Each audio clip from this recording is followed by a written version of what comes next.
Sengketa Pulau Sipadan dan Ligitan.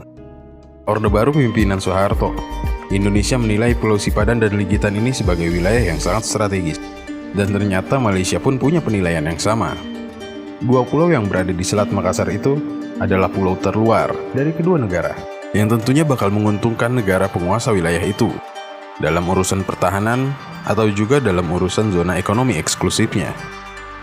Maka pada tahun 1967, waktu pertemuan teknis hukum laut antara Indonesia dan Malaysia, ternyata kedua negara secara bersamaan memasukkan Sipadan dan Ligitan ke dalam batas wilayahnya masing-masing. Dan saat itulah sengketa ini mencuat. Setelah pertemuan, masing-masing negara terus mempertahankan klaimnya, dan itu yang akhirnya sering menemukan jalan buntu. Untuk sementara pada tahun 1969, Indonesia dan Malaysia sepakat untuk menjadikan Sipadan dan Ligitan sementara dalam keadaan status quo, yaitu kondisi di mana kedua pulau itu harus dipertahankan dalam kondisi yang sama sebelum terjadinya sengketa. Tentu saja ini menimbulkan dua persepsi berbeda. Status quo versi Indonesia maksudnya dua pulau ini harus tetap sebagai pulau tak bertuan.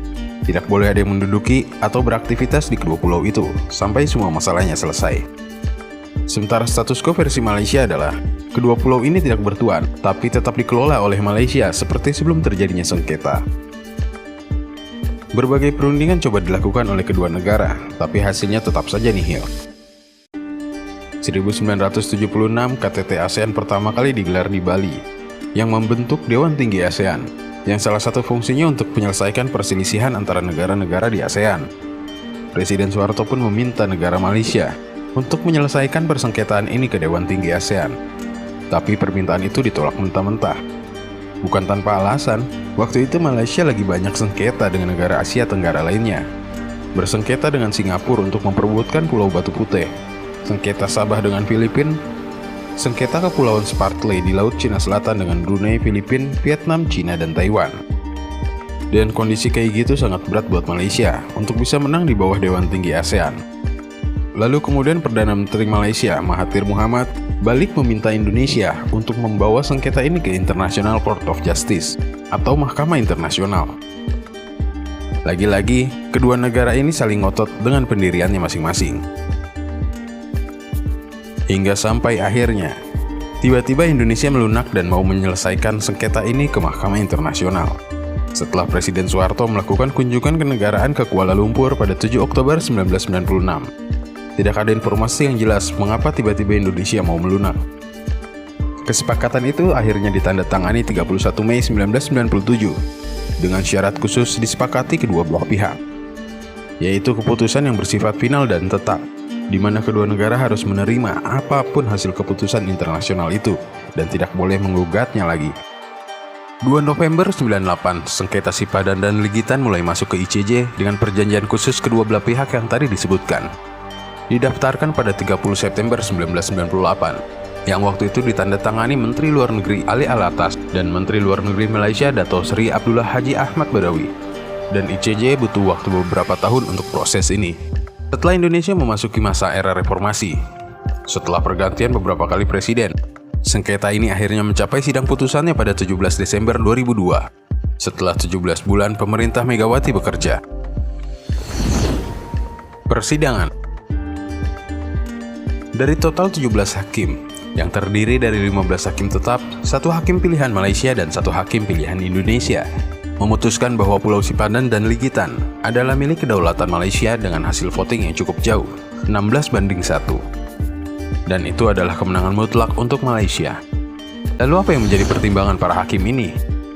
Indonesia menegaskan klaimnya atas kedaulatan pulau-pulau yang disengketakan itu berdasarkan pada hak konvensi 1891 antara Belanda dan Inggris, terutama di pasal atau artikel 4 yang membahas tentang garis batas teritori Belanda dan Inggris. Setelah dikaji, pengadilan memutuskan kalau konvensi itu tidak bisa ditafsirkan untuk menentukan kedaulatan pulau-pulau yang berada di timur Pulau Sebatik. Karena baik konvensi 1891 ataupun perubahannya di 1893, garis batas itu tidak berlaku untuk Ligitan dan Sipadan. Setelah itu, Mahkamah Internasional beralih ke pertimbangan yang kedua, yaitu chain of title. Indonesia mengklaim memiliki hak kedaulatan dua pulau ini sebagai penerus Belanda, di mana Belanda telah melakukan perjanjian dengan Sultan Bulungan sebagai pemegang hak yang asli. Sementara Malaysia mengklaim memperoleh kedaulatan tersebut dari Sultan Sulu.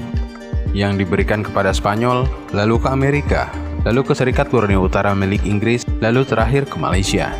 Tapi setelah dilakukan pertimbangan, pengadilan memutuskan kalau Indonesia dan Malaysia tidak memiliki hak untuk dua pulau ini berdasarkan perjanjian tadi.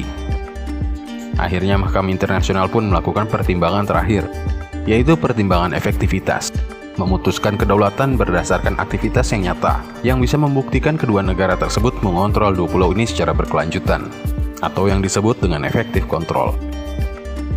Indonesia menyebutkan kalau keberadaan Angkatan Laut Belanda dan Indonesia terus-menerus berada di sekitaran Pulau Sipadan dan Ligitan.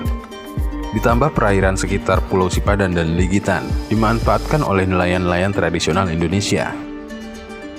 Lalu terhadap dalil ini, Mahkamah Internasional menyampaikan, fakta-fakta yang ditunjukkan Indonesia tidak bisa disimpulkan bahwa kedua pulau itu adalah kedaulatan Indonesia. Dan kegiatan masyarakat adalah kegiatan orang pribadi yang tidak berada di bawah kewenangan pemerintahan Indonesia. Sehingga aktivitas yang dilakukan oleh masyarakat itu tidak bisa dianggap sebagai bentuk efektif kontrol. Lalu bagaimana dengan Malaysia? Setelah menolak pembuktian pihak Indonesia, pengadilan beralih ke pembuktian Malaysia. Dan Malaysia menunjukkan bukti ada kegiatan administrasi di pulau-pulau itu. Serikat Borneo Utara milik Inggris melakukan tindakan administrasi efektif untuk mengatur dan mengontrol pengumpulan telur penyu di Ligitan dan Sipadan, di mana kegiatan tersebut memiliki nilai ekonomi yang sangat tinggi pada zamannya. Mereka juga telah melakukan pelestarian penyu sejak tahun 1917 dan menyatakan bahwa ordonansi itu diterapkan setidaknya sampai tahun 50-an. Bukti itu menunjukkan fakta bahwa koloni Serikat Borneo Utara memiliki otoritas di kedua pulau itu. Bahkan sudah membangun mercusuar di Sipadan pada tahun 1962 dan di Ligitan 1 tahun kemudian. Dengan bukti-bukti itu, pengadilan menyatakan kegiatan Inggris dan Malaysia adalah bentuk penguasaan secara efektif dalam kurun waktu yang lama. Dan pada saat kegiatan dilakukan, Indonesia ataupun pendahulunya Belanda tidak pernah sama sekali menyatakan keberatan, ketidaksetujuan atau menunjukkan sikap protesnya. Dan karena itulah, maka Sipadan dan Ligitan resmi menjadi milik Malaysia. Sengketa Laut Cina Selatan telah terjadi sejak 1947 silam. Dasar yang digunakan Cina untuk mengklaim seluruh kawasan Laut Cina Selatan, yakni 9 garis putus-putus atau 9 dash line.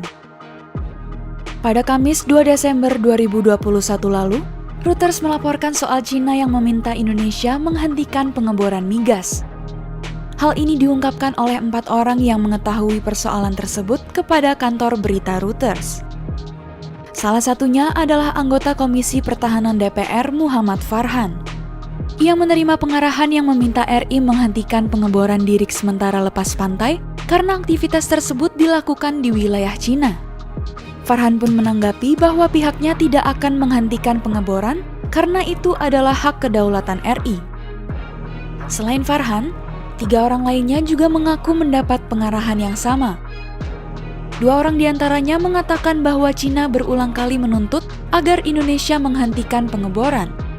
Komisi 1 DPR yang mengurusi pertahanan dan luar negeri pun mempertanyakan sikap pemerintah.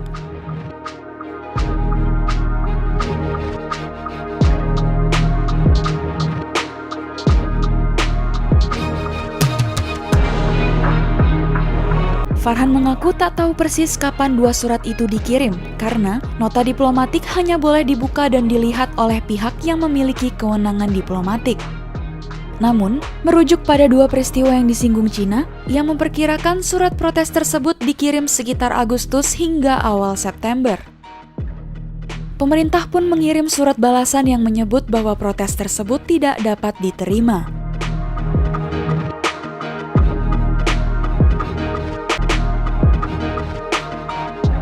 Pakar Hukum Laut Internasional UI Ari Afriansyah menilai bahwa nota diplomatik kian menunjukkan sikap asertif Cina atas klaim teritorial Laut Cina Selatan di Natuna.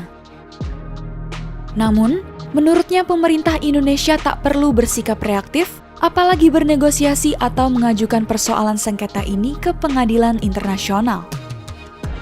Langkah reaktif malah akan dianggap bahwa Indonesia mengakui klaim Cina.